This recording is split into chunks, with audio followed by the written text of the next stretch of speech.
November 8th, 1946. I was really glad to get your letter of October 25th, and I appreciate your confidence. The revelation of your mental and spiritual struggles does not come as a surprise, as I had felt for some time that the waters of your usually placid soul had become somewhat roiled and disturbed. Would you be surprised if I should tell you that I, too, have had periods of perplexity and doubt, that I, too, have known the darkness, fogginess, and chill of the valley, which lies between illuminated peaks of faith and confidence, and that the only memory of the hilltops along the road over which I have come, coupled with the somewhat misty vision of others still ahead, has given me the courage to plod on when I was tempted to check it all and wrap myself in the comfortless blanket of doubt and self-commiseration and just quit the field. Well, I have had that experience. But this I can say positively, that each peak which I have climbed has seemed higher and more inspiring than the last, due at least in part, I think, to the dark background of the valley through which I came. Sharp contrasts are sometimes most revealing. In view of the above admission, you will not expect an argument or a brief on faith in God and immortality. However, and I hope it may be so, a relating of some personal experiences and observations may give you a fellow feeling and bring comfort, courage, hope, and faith, may renew in you the spirit of adventure, of zest for the quest of truth. First, I have found that periods of doubt and skepticism, of negative reactions and disbelief, have always been characterized by darkness, refrigeration of spirit, pettiness, cynicism, and general misery, even to a point of wishing for oblivion, whereas periods of faith, hope, and positive reactions have been times of buoyancy and cheerfulness filled with a desire to be and to become, to lift and encourage, and to point with confidence to something even more about to be. Here, life had cadence and lilt and zest and value, and I gloried in the thought that I could extend these benefits and joys and possibilities to my children. From the selfish standpoint of personal satisfaction, then, I have chosen to swim in the clear, cool stream of faith, rather than wallow in the turbid, enervating, stagnant swamp of doubt and cynicism. In other words, faith pays dividends of joy as we go along. I like Fosdick's definition of faith.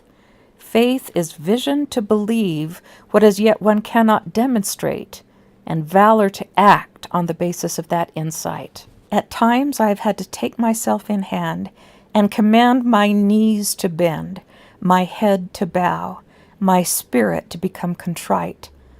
But of this I bear witness, that I have beheld more distant vistas when on my knees than when standing upright.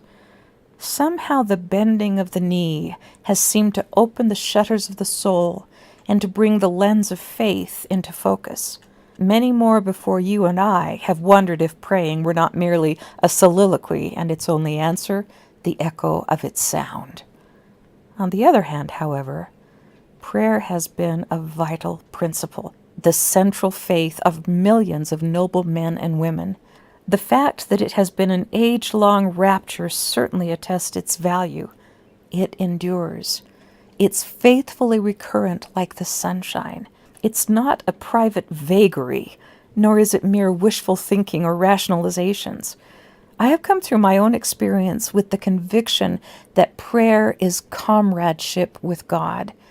Indeed, I doubt if I could have endured some recent experiences if I had not had that refuge. As to whether there is in fact a God, I shall not argue. But I, like you, have looked about me and seen the myriad evidence of plan and purpose and design, and have chided myself for ever doubting the existence of the designer. I am told, and there seems to be ample evidence to support it, that matter is indestructible, that it is eternal. As a youth, if I had been told by my teacher in school that a desk on which I wrote was indestructible, and then when the schoolhouse burned had seen the mocking ashes where my desk had been, I doubtless would have lost faith in my teacher. Clearly and before me was the evidence of his folly. But later in high school and university, where in the laboratory I learned how to catch and weigh the gases, oils, and ashes that resulted from burning wood, and found that the process of burning had not, in fact, destroyed anything, I concluded that my youthful skepticism was but evidence of the narrow limits of my knowledge. From then on, humility bade me hesitate before questioning the truths which witnesses of research and observation had established. My questing soul still questions, but my questions had to do with ways and means of deciphering and getting at the truth and finding the relationship between observation and intuition, between knowledge and faith. There are many things I cannot explain. There are many things I cannot understand. But of this one thing I am positively sure, that God does live, that death will not end my conscious existence. I cannot bring myself to believe that while my desk, mere inanimate matter as it is indestructible, that far more valuable, in fact, the most valuable thing I know, human personality and love, is but transitory and temporary and must be destroyed and come to an end when I cease to react physically to my surroundings in this world. The little logic I have mastered, what little knowledge I have gained, forbids me to accept the hypothesis that individuality will entirely be wiped out. Just why God does not move closer to me or enable me to come closer to Him, that through my physical senses I may apprehend Him, I do not know. But this I know. He has so turned my spirit that I am sensitive to and respond when certain impulses emanate from Him. I assume that if the unborn babe could speak, he would rebel at the prospect of birth. He would say, "I cannot live if you take me out of my present environment beneath my mother's heart. My life is so definitely a part of her life that if you separate us, I am sure I will die and cease to be." And yet, that babe, when born, finds himself in an environment suited to his undeveloped organs and functions. He finds that someone has made provision for his coming, that there is water and food and air to satisfy his stomach and lungs, which, though present, were not needed in his prenatal state. I wonder if when we die, we are in fact just born into another sphere. Personally, I am quite content to leave the outcome with the same good God who made provisions for my coming here. And personally, I believe that I might have certain spiritual organs which will function fully only when I am born into an environment suited to them. Well, this letter is already much too long. I promised at the beginning that I would not argue, and yet I fear I have verged at least onto the edge of argument. I want you to know, my dear son and brother, that I am intensely interested in your future. I believe that the violent attacks that have been made on your faith, upon your reasoning powers, upon the hope you have held in the past, were made as a test. I firmly believe that you have an unusual future, and that because of your possibilities, the adversary, and I think there is an adversary, is making a determined attack upon you.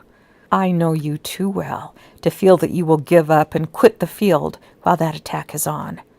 I counsel you to assume the positive attitude in your talks to others, that you undertake to convince them of the reality of the things in which you have believed, that you search for evidence to support that faith. And I think you will be surprised to find that there is far more evidence in support of faith than can be marshaled to support the negative side. I look forward to the time when we can visit again, and I hope it may be possible to get together often, as I have appreciated your comradeship and association in the past. My love to your wife and baby and to you, and may God bless you to see through the fog and glimpse the sunshine. Sincerely, your friend and brother, Hugh B. Brown.